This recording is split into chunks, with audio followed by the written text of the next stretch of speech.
BPF दलनि मोनब्रै प्राइमारिनि बाखनायजाथाव खामानि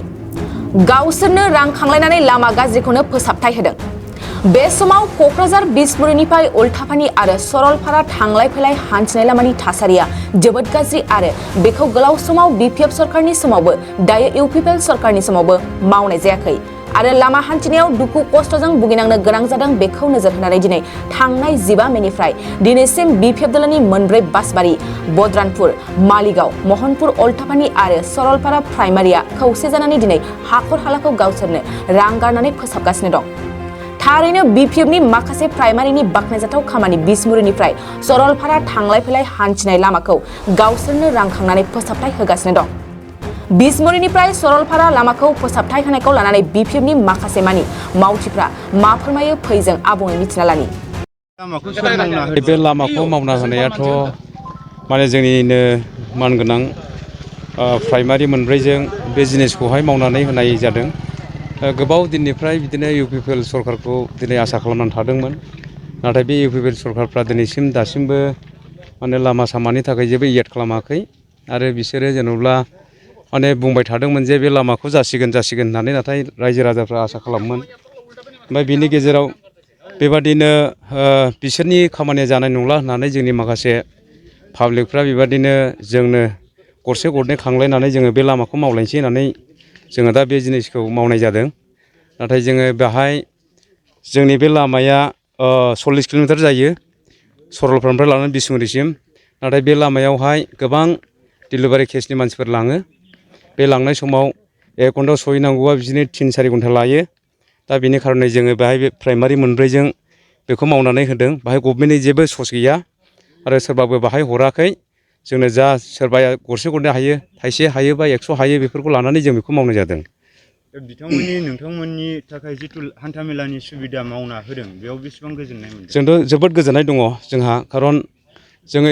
जोङो जाय सरकारखौ जों आसा खालामबोदोंमोन, नाथाय बिसोर खालामाखै। दिनै गोजोनथाव जोंनि थाखाय बिथांमोना बेबादि मावना होनायनि थाखाय जोङो खुब रोजा रोजा साबायखर होयो जोङो बिथांमोनखौ। जाहाथे उनफ्रावबो बेफोरबायदि हालादा फैयोब्ला जोंखौ मदद होयो, जोङो बेबादिनो जों आसा खालामनाय थाबाय। तारमाने আজি আমি যোৱাকালিৰ পৰা 15 তাৰিখৰ পৰা আমি আমাৰ 4টা প্ৰাইমাৰী মিলি যিটো আমাৰ বিসমিৰি টু सरलपारा যিটো ৰোড আছিল, এই ৰোডটোৰ মানে অৱস্থাটো বহুত বেয়া আছিল। আজিৰ পৰা বহুত দিনৰ পৰা মানে বহুত বেয়া। তাৰ কাৰণে আমি 4টা প্ৰাইমাৰী মিলি আমাৰ যিকোনো প্ৰকাৰে আমি ৰাইজৰ সহায় লৈ পেলাই মানে আমি ৰোডটো মেৰামতি কৰিবলৈ গৈ আছোঁ। কাৰণ এইটোৱেই যিটো কাৰণত আমি এইটো মেৰামতি কৰিব গৈছোঁ, মানে যিটো আমাৰ পৰিৱৰ্তনশীল চৰকাৰে যিটো আগত আমাক পৰিৱৰ্তনৰ শ্লোগান দি কিবা এটা আশা দেখাইছিল, আমাৰ চৰকাৰ আহিলে আমি 3 মাহৰ ভিতৰত আমি এই ৰাস্তাটো বনাই দিম বুলি কৈছিলে। এইটো ৰাস্তাটো এতিয়ালৈকে 3 বছৰ হ'ল বনোৱা নাই। তাৰ কাৰণে আমি আমাৰ নিজস্ব আলোচনাত আমি 4টা প্ৰাইমাৰীৰ আলোচনাত আমি এইটো কাম আৰম্ভ কৰিবলৈ গৈছোঁ। কাৰণ আমাৰ ইয়াত বহুত অসুবিধা। যেটো আমাৰ এই ৰাস্তাটো আমাৰ ইয়াৰ পৰা আমি কোকৰাঝাৰ যাব লগা হলে আমাৰ 40 পৰা 45 মিনিট লাগে। তাতে আমি 3 ঘণ্টামান টাইম লাগে এতিয়া। কাৰণ ৰাস্তা অতিকৈ বেয়া। ডেলিভারি এটা লৈ গেলে আমি কেতিয়াবা ৰাস্তাতে ঢুকাই যায়, কেতিয়াবা ৰাস্তাতে জন্ম হয় বাচ্চাটো, কেতিয়াবা আমাৰ সেই হাতী দি আমাৰ মানুহ খেদায়, কেতিয়াবা ধৰিব খোজে, কেতিয়াবা আৰু মাৰিছেও আমাৰ এটা সৰু ল'ৰাক। এইটো দেখি আমি অতিষ্ঠ হৈ এইটো কাম আমি আৰম্ভ কৰিবলৈ গৈছোঁ আৰু এটাই। Thank you. अभी हमारा यहाँ अभी स्टार्ट हो गया हमारा काम यहाँ BPF गवर्नमेंट से अभी स्टार्ट गवर्नमेंट नहीं है, इसे अभी तो हमारा प्राइमरी का हमारा जो मेंबर है, ये सब हम लोग मिल के अभी ये काम कर रहे हैं। अच्छा हुआ है। अभी हमारा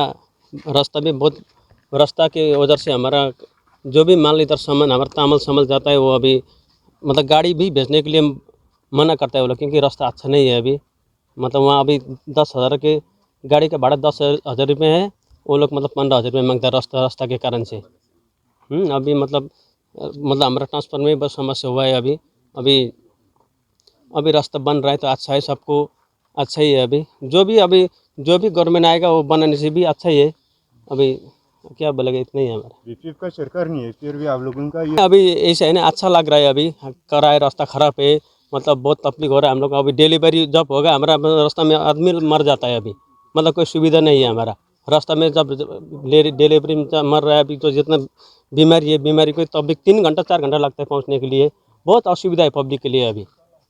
मतलब अभी बन रहा है अच्छा है अभी तो हम लोग रास्ता बन रहा है तो 1-2 घंटे में पहुंच जाएगा अभी अच्छा है पब्लिक के लिए अच्छा है ये बात तो सरकार को क्या अनुरोध करेगा आप? सरकार को अभी सरकार तो कुछ भी नहीं कर रहा है हम लोग कितना मतलब उसको साथ वो कर रहा था करेगा ना क्या बोल के इतना भरोसा किया था अभी तक नहीं हुआ है तो फिर भी अभी दूसरा नहीं कर रहा है तो ठीक ही है अभी बीपीएफ सरलपाडा उल्टापानी बद्रमपुर वेस्ट मालीगाउँ 4टा प्राइमेरीको हामी सल्लाह गरेर एक्जिक्युटिभ मिटिङ गरेर हाम्रो ब्लक कमिटी देवरगाउँसँग आलोचना गरेर हाम्रो बाटोको धेरै ठुलो समस्या भएको कारणले गर्दाखेरि आलोचना गर्दाखेरि हामीहरूलाई ब्लकले पनि निर्देश दियो तपाईहरुले मिलेर काम गर्नु सक्छ राम्रो काम गर्नुको लागि सपोर्ट छ भनेर हामीलाई पनि ब्लक कमिटीले भनेको कारणले गर्दा हामीले अहिले काम स्टार्ट गरेको छ हामीले जेसीबी ल्यायो हामी सब प्राइमेरीको मान्छेहरु आफसे आफ निस्केर यहाँनेर खट्नी गरेर हामी यो बाटो बनाउँदैछ राम्रो काम गर्दैछ राम्रो काम गर्नुको लागि सबले सपोर्ट गर्नुपर्छ र अहिले हामीले परिवर्तन सरकारसँग बहुत आशा गरेको थियो 3 साल बितेर गयो केही हुन्छ होला डेभलप गर्छ होला जुन चाहिँ इलेक्सनको टाइममा एउटा नारा थियो परिवर्तन हामीले आशा गरेको थियो तर परिवर्तनमा केही पनि हुन सकेन आज यही बाटोमा सरलपाडामा नेशनल बुद्धिस्ट प्रोग्राम हुँदाखेरि हाम्रो अहिलेको बीटीसी चिफ प्रमोद सर आउनुभएको थियो उहाँलाई पनि हामीले बाटोको कुरा राखेको थियो म गर्छु भनेर जानुभएको थियो उहाँले पनि केही गर्नु भएन हाम्रो एमएलए लोरेन्स सरलाई पनि हामीले सरलपाडामा भेटेर हाम्रो बाटोको एकदम अवस्था घायल छ हिँड्नु सक्दैन भनेर हामीले कुरा राखेको थियो उहाँले पनि केही गर्नु सकेन कुनै डेभलपको कुराहरू हामीले सरलपाडा उल्टापानीमा देख्नु पाएन तपाईहरुलाई थाहै छ हाम्रो बाटो खराबीको कारणले गर्दाखेरि उल्टापानीको एकजना सानो भाइ मतलब मर्नु पर्यो बाटोमा हात्तीसँग ठोकेर त्यो स्थिति सबै न्युजहरुले हिजो देखाएको छ र हामी सबैले आलोचना गरेर अब त्यो भाइ मात्र नि धेरै मान्छे मर्ने एउटा स्थिति आइसकेको छ हात्तीसँग हाम्रो बाटोमा ठोकिएर र अहिले हाम्रो ठुलो खर्च छैन हामी सानो खर्च गरेर जस्ट रिपेयरिङ एउटा सिस्टममा हामीले लिएको छ यो बाटो र यसको लागि मलाई विश्वास लाग्छ राम्रो काम गर्नुको लागि सबले सपोर्ट गर्नुपर्छ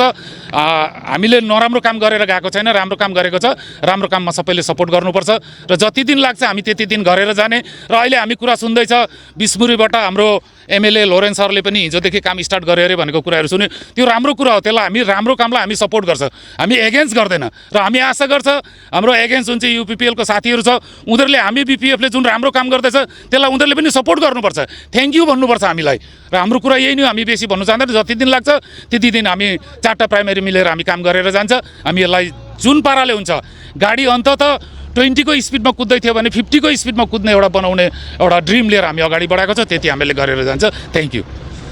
2023-24 सोलोंथाइ बोसोरनि थाखाय कक्राझारनि दतमायाव थानाय सेन्ट फ्रान्सिस जेभियार एचएस स्कुला नोंथांमोननो लानानै फैदों गोदान मुं थिसननाय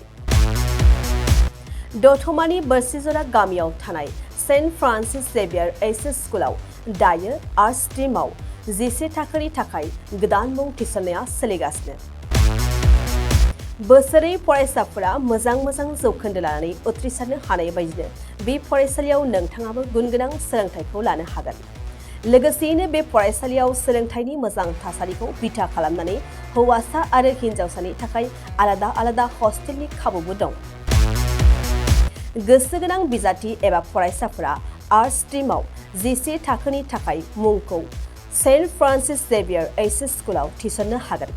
मुं थिसननायनि बागै आबुं बाथ्राखौ मिन्थिनोब्ला नैबे मबाइल नम्बर 7637819350 एबा 6900559217 आव थोंजों सुलाद लानो हागोन थामहिनबा सेन्ट फ्रान्सिस जेभियार एचएस स्कुलाव थांनानैबो नोंथाङा सुलाद लाहैनो हागोन।